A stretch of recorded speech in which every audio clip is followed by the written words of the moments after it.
Sisi kama taasisi ya usuluhishi na taarifa za kodi tutakuwa ni sehemu ya muhimu sana au ya msingi sana kwenye dira ya 2050. Dira ya 2050 ili iweze kufikiwa, mazingira ya biashara na uwekezaji lazima yaboreke.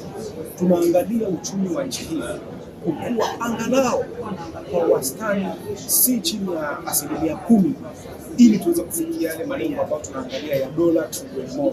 Sasa ukuaji huo lazima mazingira ya biashara, lazima mazingira ya uwekezaji yawe mazuri, na sisi kama taasisi ya kushughulikia malalamiko ya kodi tutakuwa kama mafuta ya kuhakikisha kwamba pale panapotokea msuguano tunaweza tukatatua kwa wakati na kuboresha hayo mazingira ili watu wafanye biashara zao wakue.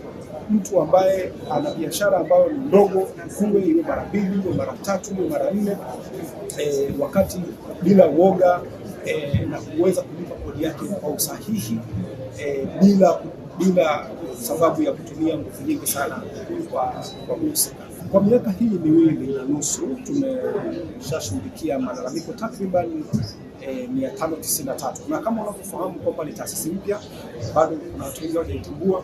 Tunafikiri kwamba kwa elimu ya namna hii wananchi wengi zaidi watakuwa huru na watakuwa huru kuweza kuleta malalamiko kwetu. Kwa mwaka uliopita tu tumekuwa na malalamiko 347 ambayo tumeyashughulikia na kuyamaliza vizuri. Kwa kweli tuwakaribisha wananchi kwenye mabanda yote, lakini hususan banda letu la kushughulikia malalamiko na taarifa za kodi ili waweze kupata elimu ya kodi, lakini pia wajue pia utaratibu wa kufika kwetu. Tunapokea malalamiko kwa njia mbalimbali. Mtu anaweza kuja, anaweza kupiga simu za bure kabisa. Kuna mtandao maalum ambao upo ambao anaweza kuweka hata kama yuko mbali na hapa, yuko Songea, yuko Kigoma, yuko Mwanza, sehemu yote ya nchi hii anaweza akafika na kufikisha malalamiko lake kwenye mtandao maalum.